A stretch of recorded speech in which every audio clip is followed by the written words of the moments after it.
రాజకీయాల్లో ఇలాంటి నాయకుడిని ఇటీవల కాలంలో మీరు చూశారా? నేనైతే 45 ఏళ్ళు చూడలేదు. 45 ఏళ్ళు నేను చూడలేదు ఎక్కడ, నేను చదవలేదు కూడా. నేను 78లో ఫస్ట్ టైం ఎమ్మెల్యే చేశాను, 80లో మంత్రి, అప్పటి నుంచి రాజకీయాల్లో ఉన్నా. ఇప్పుడు దేశంలో సీనియర్ మోస్ట్ నాయకుడు నేనే. నా తర్వాత వచ్చిన వాళ్ళు మిగిలిన అందరూ ఇప్పుడే ముఖ్యమంత్రులు, లేకపోతే కేంద్రంలో మంత్రులు తర్వాత వచ్చారు. కానీ నాకు చరిత్ర అంతా కూడా చూస్తూ ఉంటాం కదా దేశ రాజకీయాల్లో ఉంటే, ఎక్కడ నాకు ఎవరు తగల్లా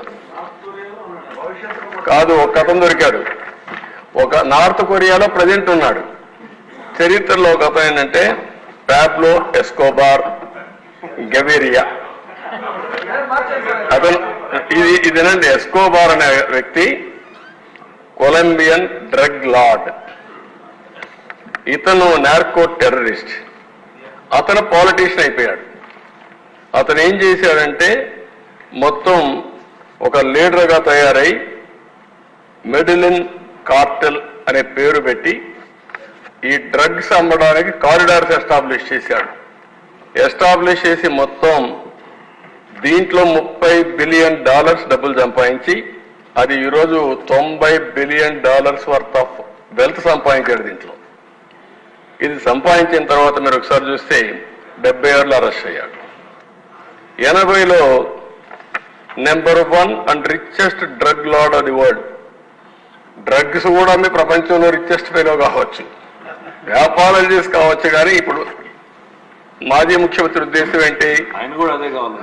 ఆయన ఏమనుకున్నా అంటే టాటా, రిలయన్స్, అదానీ ఇలాంటి వాళ్ళు డబ్బులు ఉన్నాయి, వాళ్ళకంటే నేను ఎక్కువగా సంపాదించాలనేది ఆయన కోరిక.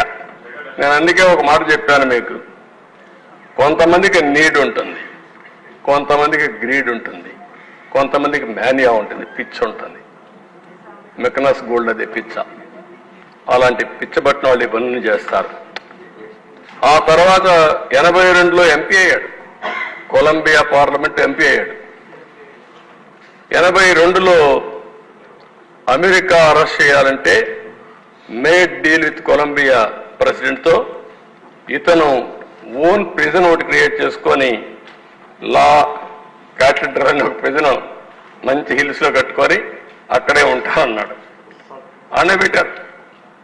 అక్కడిని తప్పించుకొని మళ్ళా వెళ్ళాడు. వెళ్ళిన తర్వాత 86లో ఈ killed minister of justice. Colombia minister law మినిస్టర్ని చంపేశాడు. అక్కడి నుంచి 85లో సుప్రీంకోర్టు పైన అటాక్ చేశాడు. Palace of justice siege. 107 మందిని ఇంక్లూడింగ్ 11 మంది జడ్జిలు చెప్పారు.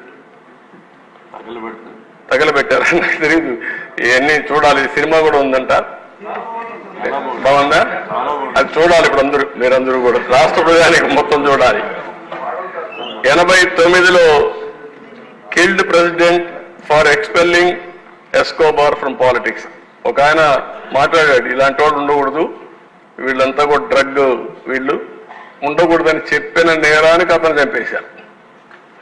అంటే ఇంకొక పక్కన 89లో bomb DAS building bombing department అన్నమాట, సెక్యూరిటీ హెడ్ క్వార్టర్స్ ని పూర్తిగా 57 మంది ఉంటే వాళ్ళు కూడా చంపేసే పరిస్థితికి వచ్చారు. దగ్గర 2248 మంది ఇంజురీ అయ్యారు.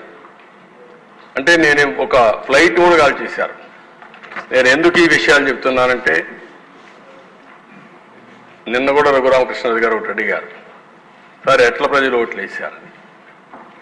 ఈరోజు రాజకీయాలు ప్రజాస్వామ్యయుతంగా నీతి నిజాయితీగా చేయాల్సిన అవసరం ఉంది.